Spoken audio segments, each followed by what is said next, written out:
of dreams.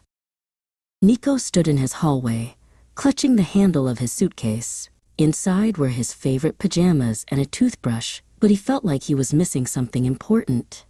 His tummy felt heavy, like it was full of cold river stones. Tonight was his first sleepover at Grandma Lydia's house. "It's just one night," his mom whispered. But to Nico, one night felt as long as a journey across the ocean. When they arrived, Grandma Lydia was waiting behind a heavy oak door. She didn't look like other grandmas. She wore long, swinging earrings and a scarf that looked like a sunset. "Welcome, little traveler," she cried, pulling him into a hug. Her house smelled of linseed oil, old stage makeup, and something spicy like ginger from a market far away. Nico followed her into a room that didn't look like a living room at all. It was an artist studio. Tall canvases stood like silent giants against the walls.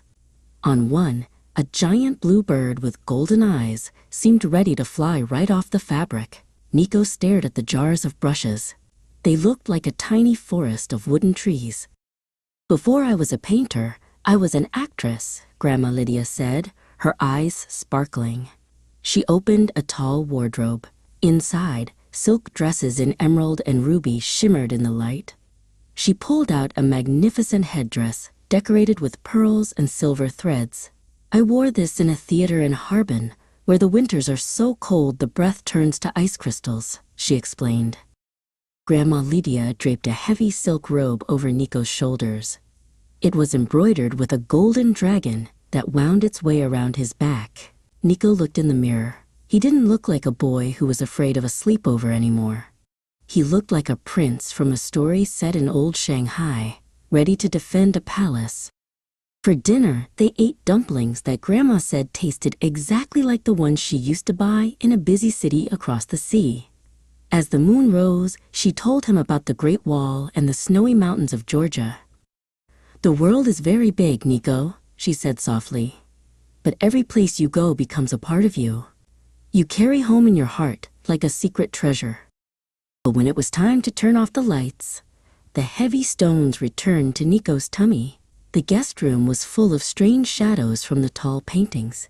The wind rattled the window, and it didn't sound like the wind at home. He pulled the covers up to his chin and felt very small in the big, dark house. The door creaked open, and Grandma Lydia stepped in, carrying a small, glowing lantern. She sat on the edge of the bed and handed him a smooth wooden pencil and a piece of thick paper. "When I was far away and felt lonely," she whispered, "I would draw the things I loved. It turns the fear into something beautiful." Nico began to draw.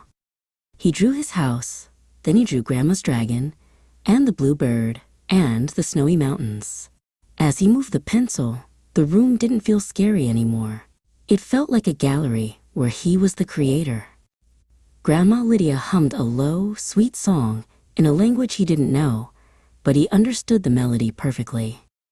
The next morning, the sun filled the studio with golden light.